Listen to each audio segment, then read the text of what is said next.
Welcome, my foodie friends. I'm thrilled to welcome you back to Tasty Portugal. Today, we are embarking on a gastronomic voyage to explore the origins of a beloved Portuguese treasure, canja. In Portuguese culture, it is cherished for providing comfort, warmth, and nourishment, making this a preferred choice during times of illness or recovery. Join me as we embark on a culinary exploration, sharing not just a recipe, but a tale of tradition and the global influences that have shaped our Portuguese cuisine. Don't forget to hit the subscribe button and follow me into the kitchen. And to start our chicken soup, we will need half a chicken cut into pieces with the giblets and offal, the unlaid eggs and even the feet, which are rich in collagen and add viscosity to the stock, 1 onion finely sliced, salt to taste, 1 chicken stock cube, and 1 cup of rice or orzo. Here I'm showing you the options I normally use, but feel free to use any small pasta to your liking.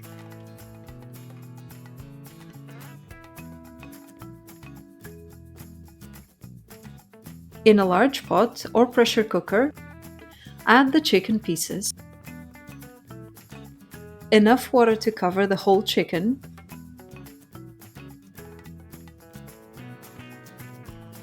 the optional sliced onion, the chicken stock cube, and salt to taste. On a pressure cooker, it takes you 30 to 40 minutes to cook your chicken, whilst in a large pot, it takes 1 hour to 1 hour and a half to cook until the chicken is tender and cooked through. The recipe I'm sharing is our family's traditional recipe, considered the standard version. But keep in mind, in different regions, you might encounter variations with ingredients such as carrots, celery, garlic, tomato, and rice, which is commonly used. Once the chicken is fully cooked, remove it from the pot. Allow it to cool slightly, and then shred the chicken into bite-sized pieces, discarding the bones and skin. Did you know that chicken soup has been a go-to for sickness for generations? And for good reason. It's an easy-to-eat source of vitamins, minerals, calories, and protein, which are nutrients your body may need in larger quantities while you're recovering from an illness. This is because chicken is an excellent source of the amino acid cysteine, which has been shown to help thin mucus and help you manage cold and flu symptoms. The broth that serves as the base of the chicken soup can also provide fluids and electrolytes that help the body fight off infection. I like my soup with pieces of onion, but if you don't, just strain the broth to remove any solids, leaving a clear and flavorful chicken broth in the pot. Bring the strained broth back to a simmer. Add water up to 3/4 of the pot's capacity. Add the white rice or small pasta to the pot and cook until the rice is tender, stirring occasionally. Return the shredded chicken to the pot. Stir and allow it to simmer for 15 minutes until everything is heated through and the rice or pasta is cooked.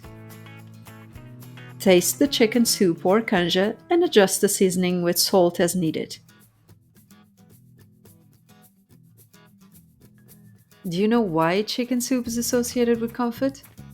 Because the body uses tryptophan from chicken to make melatonin, which can help you rest, and serotonin, the chemical that signals your nerves and makes you feel happy and at ease.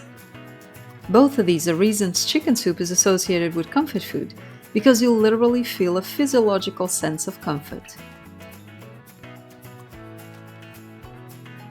And last but not least, ladle the canja into bowls or soup plates.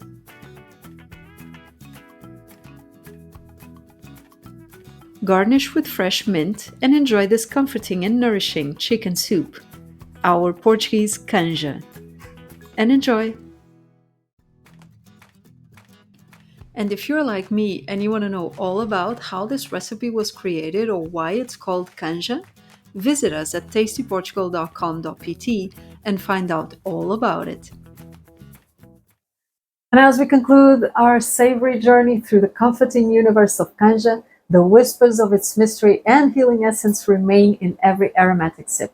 Subscribe to stay connected to the secrets of Portuguese comfort cuisine. And until our paths cross again, may the warmth of Canja linger in your memory, promising more mysterious tales and heartwarming encounters. Stay tuned for more mysterious delights waiting to be savored. And until then, remember, keep cooking, keep smiling, and as we say in Portugal, bom apetite!